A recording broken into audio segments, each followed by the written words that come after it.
원래부터 막장으로 운영되고 희망이라고는 전혀 보이지 않던 쌍용자동차가 이제 회사의 존폐 기로에 섰습니다. 삼정회계법인에서 감사 의견 거절을 이번 분기 보고서에 나타냄에 따라 요즘 언론에 쌍용자동차 소식이 많이 나옵니다. 회계법인이 상장법인을 대상으로 회계 감사를 할 때 의무적으로 봐야 하는 사항 중에 가장 중요한 것이 고잉 컨선입니다.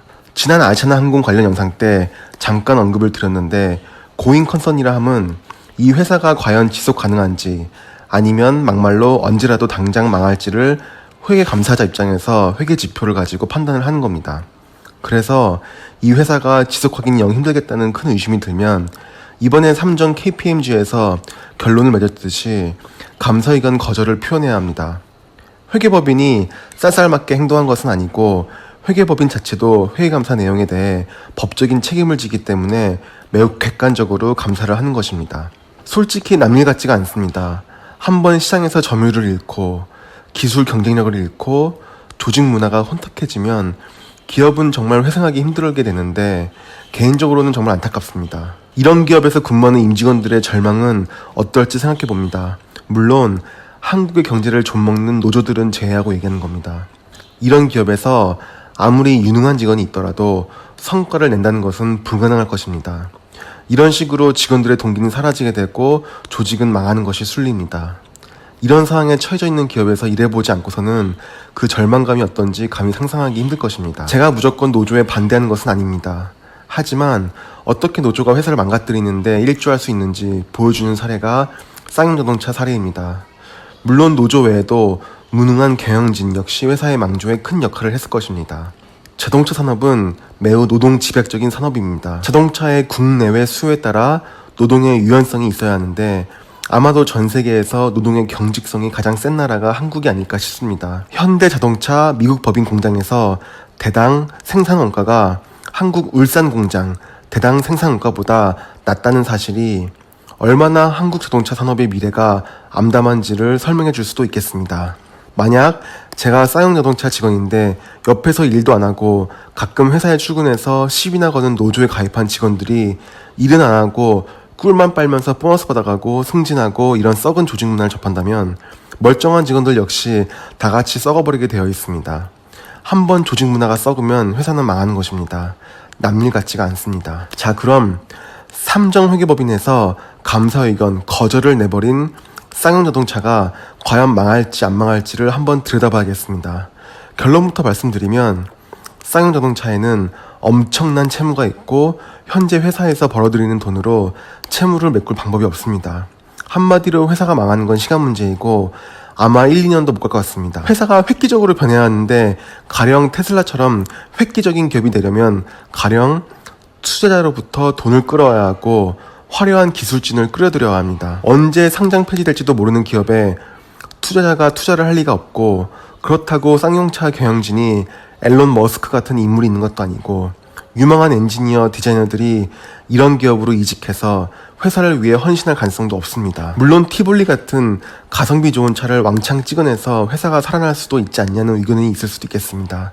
하지만 차의 플랫폼에 대한 근본적인 연구개발 없이 껍데기만 바꿔가면서 사골 모델을 매년 출시하는 것에는 한계가 있고, 티볼리 같은 차를 찾는 수요층은 한정적일 수밖에 없습니다. 티볼리 같은 신차가 몇 년에 한 번씩 잘 개발된 플랫폼으로 출시되면 또 얘기가 다르겠지만, 쌍용차에는 그렇게 신차를 쏟아낼 만한 자금력과 인재가 이미 없는 것으로 판단됩니다. 자, 그럼 이번 영상에서도 간단히 쌍용자동차의 폭망 상태의 재무 상태를 살펴봐야겠습니다. 10년 동안 주가가 90% 넘게 빠졌습니다. 놀라운 건 제가 이 영상을 만드는 5월 19일 기준으로 주가가 현재 10% 가까이 상승을 했습니다. 어제 낙폭이 커서 기술적 반등을 보이는데, 제가 보기엔 이런 식의 반등은 참 위험하고 경솔한 매수라고 생각을 합니다. PBR은 0.53배입니다. 혹시 PBR을 보고 밸류에이션이 싸다고 오해하시는 분들이 계실지도 모르겠지만, 자산에 대한 북밸류가 자동차 공장 같은 경우엔 대부분 스크랩, 곧 고철일 수도 있습니다. 그렇기 때문에 PBR은 단순히 참고만 조금 해야지 이걸 투자의 판단에서 중요한 잣대로 삼아서는 안 됩니다. 우선 이번 2020년 1분기 분기감사 보고서에 나와 있는 의견 거절의 근거 부분을 발췌해봤습니다. 고잉 컨선, 즉 계속기업으로서의 존속 능력에 의문을 가지고 있다고 나와 있습니다. 간단히 말해 회사가 부채가 너무 많은데 지금 회사의 비즈니스 모델로서는 이런 부채를 극복하기 힘들고 회사가 앞으로 매우 불투명하다는 의견입니다. 어쨌거나 2020년 1분기 연결 재무제표를 보겠습니다. 이미 감사 의견이 거절당한 재무제표이니 자료의 신뢰성은 확실할 수는 없습니다. 재무제표에서 대차 대조표의 자산 부분을 먼저 보겠습니다. 여기서 비유동 자산 부분은 크게 의미가 없습니다. 왜냐하면 대부분 유무형 자산이고 이 역시 공장에 아직 잔존 가치가 남아있는 각종 설비 등인데 현금화가 거의 불가능한 설비들로 사료됩니다. 이 중에 토지 부분은 장부 금액이 4,600억 원 정도 있는데 이 부분은 현금화가 가능할 것입니다. 물론 이 자산이 현금화되는 순간은 회사가 사라지는 순간이 되겠지만 말입니다. 그래서 눈여겨봐야 할 부분은 어쨌거나 유동자산 부분입니다.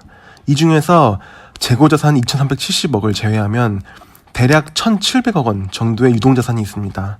정말 형편없이 적은 금액입니다. 보통 회계에서는 퀵 어셋이라고 현금 및 현금성 자산과 매출 채권을 더한 금액이 당장 유동부채를 줄일 수 있는 자산으로 보고 있는데 이 금액은 1,240억 원 정도 있습니다. 부채 부분을 보겠습니다. 이 부분이 충격적이어서 이 부분이 삼전 KPMG가 감사 의견 거절을 한 큰 이유이기도 합니다. 일단 유동부채 총계는 거의 1조입니다. 재고자산을 다 합쳐서 유동자산의 총합이 4천억 정도인데 유동부채가 1조입니다.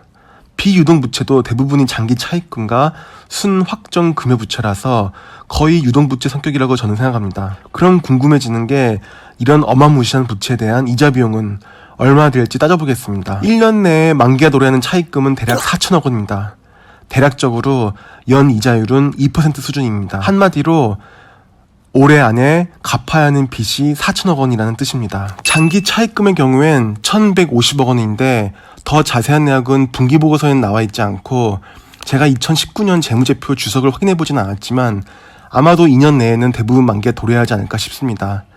장단기 차입금을 모두 합치면 대략 5천억 원 정도의 채무가 있고 연 이자율이 2%이니까 대략 1년에 이자 비용은 100억 원 정도 나오겠습니다. 실제로 이자 비용을 보니 보시는 바와 같이 분기당 이자 비용이 25억이니까 연으로 환산하면 100억 원이 나오는 걸 보실 수 있습니다. 가장 중요한 부분은 1년 내 만기가 도래하는 차입금이 4천억 원에 가까운데 이 부분을 과연 1년 내에 갚을 수 있을지, 만약 갚는 게 불가능하다면 채권단이 사용차에서 희망적인 부분을 보고 채무 기간을 연장해 줄 수 있을지를 봐야 합니다. 기본적으로 매출과 매출 원가 외에 판매 관리비의 성격을 보고 어느 정도의 희망이 있나를 봐야 합니다. 자, 분기 연결 포괄 손익계산서입니다. 일단 터무니없는 매출 원가율은 일단 놔두고 여기서 봐야 하는 부분은 판매비와 관리비, 즉 판관비 부분과 기타 영업의 비용입니다. 판관비가 매출의 17%이니 이 부분이 높다 할 수 있습니다. 그리고 기타 영업의 비용이 무려 910억 원이나 발생해서 이 부분을 조금 더 자세히 보겠습니다. 판매비 부분은 대부분 판매 보증비와 판매 수수료이니 줄일 수 있는 부분은 없습니다. 관리비 부분에서 급여가 110억 원 정도이고 그 외에 감가상각비와 경상개발비가 주된 금액인데 이 역시도 별로 줄일 수 있는 부분이 커 보진 않습니다. 기타 영업의 비용에서 가장 큰 부분은 자산 손상 차손입니다. 자산 손상 차손이라 함은 시장 가치의 급격한 하락 등으로 자산의 미래 경제적 가치가 장부 가격보다 현저하게 낮아질 가능성이 있는 경우 이를 재무제표상 손실로 반영하는 것이라고 정의되어 있습니다. 분기보고서에서는 자세한 실사 내역까지 공개가 되어 있지 않습니다만 제 예상으로는 가령 이미 단종된 차량의 생산 라인 같은 경우에 그 생산 라인에 새로운 차량의 생산 라인에 재활용되지 못한다면 그 가치는 현저하게 떨어지는 것입니다. 회계는 컨저버티즘이 원칙이기 때문에 자산의 가치가 손상되었다고 판단되면 그 부분만큼 비용으로 떨궈내야 하는 것입니다. 이런 성격의 비용은 현재 잔존해 있는 자산의 성격을 몰라서 제가 감히 예단할 수는 없지만 지속적으로 어느 정도는 계속 발생하는 비용 같습니다. 매출 원가가 매출액에 거의 같을 정도로 매출 원가율이 높은 것은 쌍용차에서 고부가가치 차량에 대한 판매는 거의 사라지고 티볼리 같이 박리담의 스타일의 차량만 그나마 팔린다는 것입니다.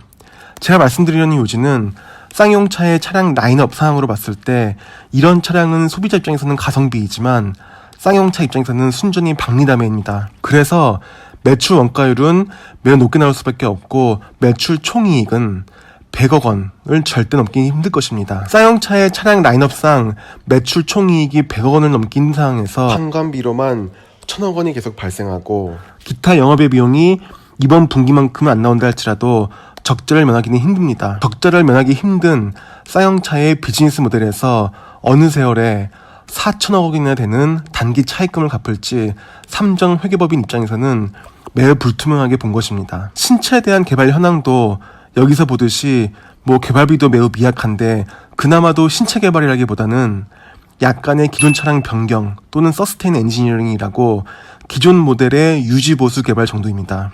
파워트레인 개발에 230억이 투입된 걸 보며 그다지 선진화된 파워트레인이 나오지도 않고 계속 SUV 차량의 사골 모델만 나올 것이 뻔합니다. 획기적인 판매량의 급증이 발생하기 힘든 구조라는 겁니다. 쌍용차에서는 언론에 공개된 바로는 기간산업안전기금을 통해 정부에서 2천억 원을 지원받는 것을 기대하고 있다고 합니다. 쌍용차는 확실히 얘기하는데 기간산업이랑 관계가 없습니다. 단순히 사기업이고 국민의 세금으로 조달되는 기간산업안전기금으로 지원을 하는 것을 반대하는 여론이 아마 형성될 것입니다. 이미 최대주주인 마인드라 그룹이 추가 투자를 철회했고 쌍용차는 채권단에게 차입금 상한기간 연장을 요청했지만 어차피 적자만 계속 날 수밖에 없는 기업에 대한 채권단의 고민은 매우 클 것입니다. 만약 국민적 동의를 얻고 정부에서 강력히 개입해서 자금을 지원해준다면 쌍용차는 1, 2년을 추가로 더 버틸 것이고 또 같은 사항에 직면할 것입니다. 사실 정부가 강력히 개입해 지원을 한다면 시장 질서가 교란되는 반자본주의적 행동으로 해석될 수도 있습니다. 조선소나 중공업, 해운업 등은 기간산업으로 해석될 여지도 있지만 쌍용차는 국가기간산업이라고 하기 힘들기 때문입니다. 제가 내린 결론은 순리대로 그리고 상식적으로 흘러간다면 부도와 상장 폐지의 수순을 밟을 것 같습니다. 부도가 날 경우에 법인 회생 절차는 사업 구조상 의미 없을 것 같고 법인 청산 수준으로 부도가 날 것 같습니다. 이상 제가 본 쌍용 자동차에 대한 분석을 마칩니다. 영상을 봐주셔서 감사드립니다.